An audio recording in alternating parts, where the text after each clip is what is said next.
કચ્છ જિલ્લાનું આરોગ્ય તંત્ર ખુદ લકવાગ્રસ્ત બન્યો। કચ્છ જિલ્લામાં 368 પૈકી 199 જગ્યાઓ ખાલી હોવાથી કચ્છના લોકોને સ્વાસ્થ્યની સુવિધા મળતી નથી।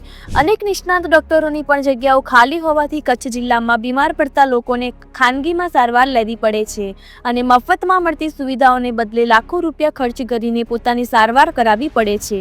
અદાણીને સિવિલ હોસ્પિટલ આપ્યા બાદ તે હોસ્પિટલની પણ અનેક ફરિયાદો ઉઠવા પામી છે। આ મુદ્દે કચ્છના ધારાસભ્યો અને સાંસદ પણ મૌન સેવીને બેઠા છે તે ખૂબ જ ચિંતાનો વિષય છે। નમસ્કાર, સમય સંદેશ ન્યૂઝમાં હું દતેશ ભાવસાર। સામાન્ય રીતે આપણે ચર્ચા કરતા હોઈએ છીએ કે લોકો બીમાર પડે અને એની આપણે સારવાર કરતો કરીએ, પરંતુ આજની તારીખમાં આખો કચ્છ જિલ્લો બીમાર પડ્યો છે એવું કહીએ તો પણ ચાલી શકે। કચ્છ જિલ્લામાં મોટા ભાગમાં તબીબો નથી। કચ્છ જિલ્લામાં જે આરોગ્યની જગ્યાઓ છે તે પૈકી અંદાજિત 200 જેટલી જગ્યાઓ ખાલી છે। હવે આ પરિસ્થિતિમાં કચ્છના લોકોને સ્વાસ્થ્ય મળે એ આપણે દૂર દૂર સુધી દેખાતું નથી। આ મામલે આજે આપણી સાથે લખનભાઈ ચર્ચા કરવા માટે આજે લખનભાઈ સ્વાગત છે તમારું। લખનભાઈ, 368 જગ્યા પૈકી 199 જગ્યા ખાલી છે। હવે કચ્છના લોકોને સ્વાસ્થ્ય કઈ રીતે મળશે? આ વર્ષોથી આ સરકારે આમને આમ કર્યું છે, સબકા સાથ સબકા વિકાસના નારા લગાવવા, આ ખોટા નારા છે પહેલે તો। પછી બીજી વાત એ છે કે કચ્છમાં છેલ્લા 20 વર્ષથી શિક્ષકોની ઘટ જે હમણાં સરકારે જાહેર કરી છે, અહીંયા કને રોજગારી એટલી બધી છે પણ કચ્છના લોકલ માણસોને રોજગારી મળતી નથી। અને સાથે આ વાત કરીએ આરોગ્યની, તો મેં આપ સાથે જો બધા પત્રકારોને પણ ખ્યાલ છે કે છેલ્લા 7-8 વર્ષથી જીકે જનરલ હોસ્પિટલ અદાણીને જે સોંપણી કરી દીધી એના વિરોધમાં આપણે લડત ચલાવી રહ્યા છીએ। એ હોસ્પિટલમાં પણ આજની તારીખમાં અદાણીની હોસ્પિટલમાં આજની તારીખમાં ગંભીર બીમારીઓના ડોક્ટર નથી। જેવી રીતે ન્યુરોલોજીસ્ટ, કાર્ડિયોલોજીસ્ટ, ગેસ્ટ્રોલોજીસ્ટ, કેન્સરનો સ્પેશિયલ વિભાગ હોવો જોઈએ, એ પણ આજની તારીખમાં ત્યાં આગળ છે નહીં। તો સ્વાભાવિક છે કે સરકારી હોસ્પિટલોમાં ડોક્ટરોની કમી હોવી જોઈએ। એટલે મેડિકલ સ્ટાફ આપણે કહી શકીએ કે 200 જેવી ઘટ છે। અને ખાસ મુખ્ય મુદ્દો એ છે દતેશભાઈ કે સિવિલ સર્જન બુચ સાહેબ હતા, એમની એ રિટાયર થઈ ગયા એ બાદ આજ દિવસ સુધી સિવિલ સર્જનની જગ્યા ખાલી પડી છે કચ્છ જેવા જિલ્લામાં।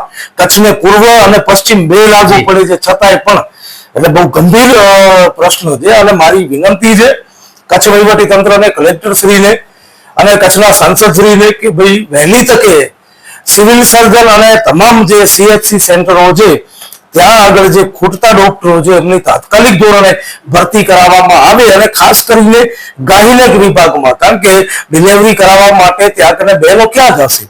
આજે અબડાસા હોય, લખપત હોય, રાપર હોય, ભચાઉ હોય, આ બંને પશ્ચિમ વિસ્તાર જે 80-90 કિલોમીટર થાય છે, તો ત્યાંની CHC માં ગાયનેક ડોક્ટરોની બહુ મોટી કમી છે। અને ગાયનેક ડોક્ટરોની કમી છે, એનેસ્થેસિયાનો એક ડોક્ટર જ નથી, એક ડોક્ટર નથી, એનેસ્થેસિયાનો ડોક્ટર નથી। એટલે માની લો કાલ ઉઠીને કદાચ સર્જરી કરવાની આવે તો પણ એનેસ્થેસિયાનો ફરજિયાત ડોક્ટર જોઈએ એ નથી। ઘણી જગ્યાઓએ ઓર્થોપેડિક ડોક્ટરો નથી।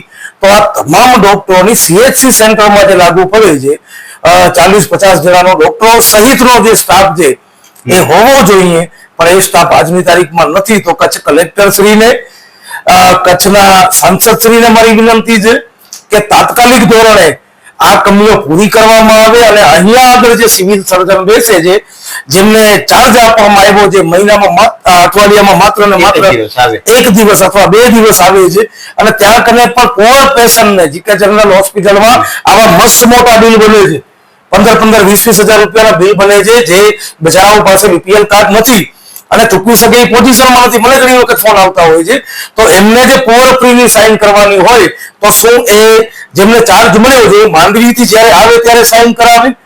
તો આ પણ એક પ્રજા ઉપર સરકાર દ્વારા દબાણ કરવામાં આવી રહ્યું છે। આ દબાણ પણ હટવું જોઈએ ને સિવિલ સર્જન અહીંયા કને પરમાનન્ટ એક નિયુક્ત હોવા જોઈએ, જે થકી જીકે જનરલ હોસ્પિટલમાં જે પુઅર લોકો છે, જે એકદમ ગરીબ લોકો છે, જે સારવાર માટે જાય છે, જેમની પાસે આયુષ્માન કાર્ડ અથવા BPL કાર્ડ નથી હોતા, એવા લોકોને ફ્રીમાં સારવાર મળે। પણ સરકાર આવું ક્યારે કરશે એ જોવાની જરૂરત છે દતેશભાઈ। દર્શક મિત્રો, તમે વિચાર કરજો કે ભુજની જીકે જનરલ હોસ્પિટલ જયારે અદાણીને સોંપવામાં આવી ત્યારે જે કરાર થયેલા છે એ કરારમાં સ્પષ્ટ લખેલું છે કે બીપીએલ કાર્ડ હોલ્ડરને મફતમાં સારવાર થશે અને જે સિવિલ સર્જન છે એ સજેસ્ટ કરશે, અભિપ્રાય આપશે કે આ ગરીબ છે એની પણ મફતમાં સારવાર કરવાની છે. પરંતુ સિવિલ સર્જન માત્ર અઠવાડિયામાં એક જ દિવસ હાજર હોય એનો મતલબ એ છે કે ગરીબ લોકો પાસે બીપીએલ કાર્ડ નથી, એમણે માત્ર મંગળવારના જ બીમાર પડવાનું છે, અઠવાડિયામાં બીજા વારમાં બીમાર પડવાની મનાઈ છે. લખનભાઈ, આપણે જે લિસ્ટની વાત કરીએ તો અધિક્ષકની 5 જગ્યા છે, એનામાં એક જ જગ્યા ભરેલી છે. નિવાસી તબીબ તો એકેય નથી આખા કચ્છ જિલ્લામાં. ફૂલ ટાઈમ સર્જન એક હોવા જોઈએ, સિવિલ સર્જન એ છે એની પૂછ સાહેબ રિચાર્જ થઈ ગયા.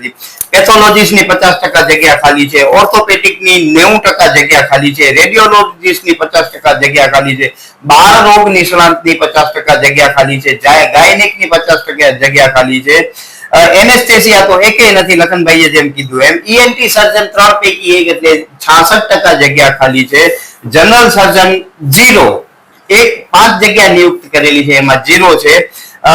સાયકાટ્રિસ્ટ 2 જ છે તબીબો 5 પૈકીના. આવી રીતે ડેન્ટલ સર્જન 2 છે, 3 હોવા જોઈએ. એક્સરે નિષ્ણાત 1 પણ નથી. હવે આ સ્થિતિમાં તમે એમ વિચારો કે કચ્છ જિલ્લાના લોકોને સારવાર મળે એ શક્ય નથી. કચ્છ જિલ્લો તમને ધ્યાનમાં હશે કે ભારતનો સૌથી મોટો જિલ્લો છે, બહુ અંતરિયાળ જિલ્લો છે, ખૂબ મોટો જિલ્લો છે અને ભારતના ઘણા બધા રાજ્યોથી પણ આનો ભૂભાગ મોટો છે. લખનભાઈ, એ જગ્યામાં 20-21 સીએચસી છે, 64 જેટલી પીએચસી છે, એનામાં 200 જેટલા સ્ટાફ નો હોય તો સારવાર મળવાની જ નથી. તો હવે કચ્છના લોકો જાય ક્યાં? પ્રાઇવેટમાં જઈ અને એમને બંદૂક વગર જ લૂંટાઈ જવાનું. નહીં, આનામાં કેવું છે કે ઘણી વખત હું જયારે અરજીઓ કરતો અથવા સરકારના અધિકારીશ્રીઓ સાથે વાત કરતો હું ત્યારે એ લોકો એમ કહે છે કે ડોક્ટરો અહીંયા આગળ રહેવા માંગતા નથી. અને એક અનુભવ પણ છે એવો કે નલિયા સરકારી હોસ્પિટલમાં જયારે અમે આંદોલન કર્યું ત્યાર પછી એક ડોક્ટર આવ્યા, પણ એ ડોક્ટર ત્યાંથી છોડીને ચાલ્યા ગયા. તો મારી એક સરકારને સજેશન પણ છે કે વાર્ષિક 150 ડોક્ટરો GK general hospital Adani medical કોલેજમાં અભ્યાસ કરવા માટે આવે છે, એમાંથી જે ડોક્ટરો બને છે એક એવો શેડ્યુલ બનાવે સરકાર કે કમસે કમ 5 વર્ષ જે અહીંયા કને ડોક્ટર બનીને નીકળે છે એમને કચ્છમાં આપવાની. બરોબર છે. જો ખૂટતી કડીઓ ડોક્ટરોમાં છે તો અહીંયા કને તો ઓર્થોપેડિક જે જનરલ સર્જન છે, એમડી જે મેડિસન જે સાયકાટ્રિસ્ટ પણ અહીંયા આગળ અભ્યાસ કરવા માટે આવે છે. અહીંયા કને એ વ્યવસ્થા છે, ભલે એનામાં ન્યુરોલોજીસ્ટ નથી, કાર્ડિયોલોજીસ્ટ નથી, ગેસ્ટ્રોલોજીસ્ટ, પણ એ સિવાયની અહીંયા કને સગવડો છે, ત્યાં કને ડોક્ટરો અભ્યાસ કરવા માટે આવે છે. તો એ ડોક્ટર જયારે બની જાય ત્યારે સરકાર જો કમસે કમ 5 વર્ષ એવા નિયુક્ત કરે કે ભાઈ લોકલ કચ્છમાં જ રહેવાનું તમને, એવી જો જોગવાઈ કરી નાખે તો જેટલા પણ સીએચસી પીએચસી સેન્ટરો છે ત્યાં આગળ ક્યાંય પણ ડોક્ટરની કમી રહેશે નહીં. તો આ એક મોટો સજેશન હું કચ્છના કલેક્ટરશ્રીને, કચ્છના 6 ધારાસભ્યશ્રીને અને ધારાસભ્યશ્રીઓને વિનંતી છે કે આરોગ્ય મુદ્દે આવનારા દિવસોમાં જે સત્ર ચાલે વિધાનસભામાં એ મુદ્દાઓ ઉપર તમે જે મારું સજેશન છે એ સજેશનને ત્યાં કને રાખો અને 5 વર્ષ કમસે કમ અહીંયા કને સ્થાનિક એ લોકો જો ફરજ અદા કરે તો કચ્છના લોકોને પણ રાહત મળે મેડિકલ ક્ષેત્રમાં અને એમનો પણ અનુભવ જે અહીંયા કને ભણવા આવ્યા હોય 3 વર્ષ જે 5 વર્ષનો ગાળો હોય છે એ 5 વર્ષ પછી પણ અહીંયા કને જે સારવાર આપે તો ડોક્ટરને ભગવાન કહેવાય છે. તો આ એક 100%ની વાત છે કે કચ્છને ભારતના બંધારણમાં વિશેષ દરજ્જો આપવામાં આવ્યો છે. એવા વિશેષ દરજાવાળા કચ્છ માટે તો શિક્ષણ અને આરોગ્ય અને સાથે સાથે રોજગારી એ પ્રાથમિક મુદ્દો હોવો જોઈએ, જ્યારે એ સૌથી પછાત મુદ્દો બની ગયો છે. જેમ કચ્છને પછાત છોડવામાં આવ્યું છે એવી રીતે આ 3 મુદ્દાઓ કચ્છ માટે પછાત બની ગયા છે. કચ્છમાં ભ્રષ્ટાચાર કરવો હોય તો બહુ મોટા પાયે થશે, 2 નંબરના ધંધા કરવા હોય તો મોટા પાયે થશે, પોલીસને હપ્તાખોરી કરવી હોય, અધિકારીઓને હપ્તાખોરી કરવી હોય તો મોટા પાયે થશે. અહીંયા કને શિક્ષણની વાત હોય, આરોગ્યની વાત હોય, રોજગારીની વાત હોય તો અહીંયા કને કોઈ પણ ધારાસભ્ય બોલવા તૈયાર નથી. તો મારી 6 ધારાસભ્યને અને કચ્છના સાંસદશ્રીને વિનંતી છે કે શિક્ષણ મુદ્દે વાત કરી તો હવે આરોગ્ય મુદ્દે પણ તમે સરકાર ઉપર રજૂઆત કરો અને વહેલી તકે આ પીએચસી અને સીએચસી સેન્ટરોમાં ડોક્ટરોની ભરતી થાય અને સાથે સાથે મેડિકલ સ્ટાફ જે એની પર તાત્કાલિક ધોરણે ભરતી કરવામાં આવે જે થકી કચ્છના જે લોકલ લોકો છે એમને પણ એક રોજગારીનો અવસર મળી શકે એમ છે. દર્શક મિત્રો, જે બોન્ડેડ ડોક્ટરની જગ્યાઓ કચ્છમાં ભરાવી જોઈએ એ પૈકીના 59 ડોક્ટરો એવા હતા કે જેમને અહીંયા કને મૂકવામાં આવ્યા અને એ ડોક્ટરો હાજર જ નથી થયા. હવે એ શા માટે હાજર નથી થયા એ એમના ઓન પ્રશ્ન છે, પરંતુ એ ડોક્ટરો હાજર નતા, એમની જગ્યાએ બીજી ડોક્ટરની વ્યવસ્થા થવી જોઈએ, એ વ્યવસ્થા નથી થઈ. તો લખનભાઈ, આ સ્થિતિમાં આપણે જોઈએ તો કચ્છનું આરોગ્ય તંત્ર જ લકવાગ્રસ્ત છે. તો હવે આપણે ખાનગીમાં જ જઈને લૂંટાવાનું એવું જે એવો કારસો હોય. એવું સરકાર સાથે મળેલા લોકોની પ્રાઇવેટ હોસ્પિટલ, હા, સરકાર સાથે જે મળેલા લોકો જે આ સરકારને ફંડ આપે છે, આ સરકાર જયારે ચૂંટણી લડતી હોય ભાજપ સરકાર, ત્યારે એમને આર્થિક રીતે અને બીજી પણ રીતે મદદ કરતા હોય, એમ લોકોની જ આ પ્રાઇવેટ સ્કૂલો ચાલે છે, પ્રાઇવેટ હોસ્પિટલો ચાલે છે અને પ્રાઇવેટ સ્કૂલો પણ એમની ચાલે છે. એ જોવાલાયક જ છે. તો એમને ફાયદો પહોંચાડવા માટે સરકારી સ્કૂલોમાં અને સરકારી હોસ્પિટલોમાં ડોક્ટરો નથી, ત્યાં શિક્ષકો નથી. આ મોટામાં મોટું એક રાજ છે અને કચ્છની જનતાથી આ છુપાવવામાં આવી રહ્યું છે. આજે પ્રાઇવેટ હોસ્પિટલોમાં એક હેમરેજ મગજમાં થાય છે, એનું ઓપરેશન કરાવવું તો 2.5 થી 3 લાખ રૂપિયા લાગે છે. તાવ આવતો અને દવા લેવા જશો અને 1000 રૂપિયા ખપી જશે. જ્યારે સરકારી હોસ્પિટલમાં એ તમામ ફ્રીમાં થઈ શકે એમ છે, પણ ત્યાં કને ડોક્ટરો નથી, ત્યાં કને ઇક્વિપમેન્ટ નથી એ લોકો પાસે.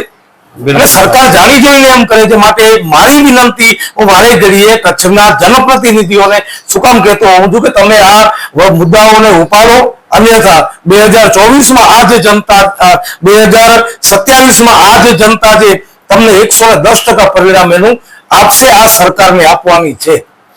તો દર્શક મિત્રો, લખનભાઈએ જેમ વાત કરી કે હવે શિક્ષણ પછી કચ્છ જિલ્લામાં સ્વાસ્થ્ય માફિયા પણ એક્ટિવ થયા છે અને સ્વાસ્થ્ય માફિયા સરકારી સુવિધાઓ મળે તો એમની દુકાનો ન ચાલે, એમની દુકાનો ચાલે એટલા માટે જ આ સરકારી ભરતીઓ નથી થતી અને મારે અને તમારે પ્રાઇવેટમાં જઈને લૂંટાવાનું છે, એ સુનિશ્ચિત છે. નમસ્કાર, સમય સંદેશ ન્યૂઝમાંથી હું દતેશ ભાવસાર. તમને અમારી સ્ટોરી સારી લાગે તો લાઈક કરજો, સારી ન લાગે તો અમને સૂચન આપજો, પરંતુ સબસ્ક્રાઇબ કરજો જરૂર.